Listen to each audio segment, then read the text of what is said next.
Today I'm going to show you how to upload into your Google Drive from an iPad. So you have all your pictures under Photos. You took them with a camera icon, but now when you take the photos, they all end up in this guy. So to upload them into your Drive, what you're going to do is you go to Safari, which is this compass. And it's the same thing as Google Chrome. It's a search engine. So you go into that, you're going to type in kpbsd.org, and the Kenai Peninsula Borough School District should come up. And then you're going to go to Students and Parents, and you're going to click on Google Drive, and that will allow you to bring up your Google Drive. It'll ask you to sign in, so you'll use your username and password. In your groups, you only need to sign into one account. You should only have to sign into one account, and then you can all probably get into your drives from that because it's a shared drive. So you'll go in there, you'll go into your shared drive, you'll double click, you'll go into your folder. Let's say I am Amelia. So I'll go into her folder. And then before you upload, you want to go into whoever's folder you're uploading for, or if you're uploading for yourself, you want to go into your own folder. So if I'm Amelia, I'd upload there. And then this is where we upload. Once we get our folder open, that's the easiest way to do it.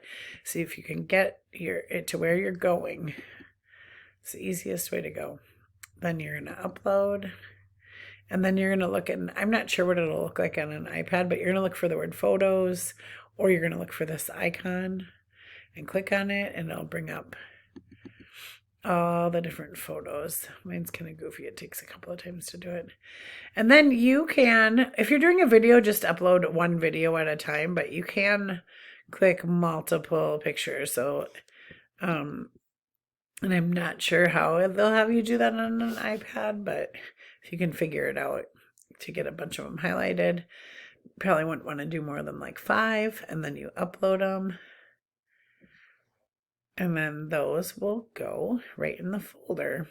And then once they're uploaded into the folder, you can make new folders. Now that you're in your folder, you can kind of do what you want with it to keep organized. So you might want let's say that these were all books, even though they weren't. I could have a reading evidence folder, and all the books that I read, all the pictures of the books that I read, I could put in this folder, and all you have to do is drag and drop them, and they'll go right in.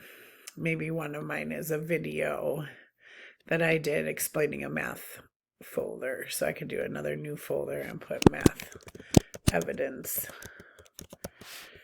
And then that way, all your stuff in your drive isn't just a long, long list of stuff that you don't know where it is. You'll know where to go for your math evidence. You'll know where to go for your reading evidence.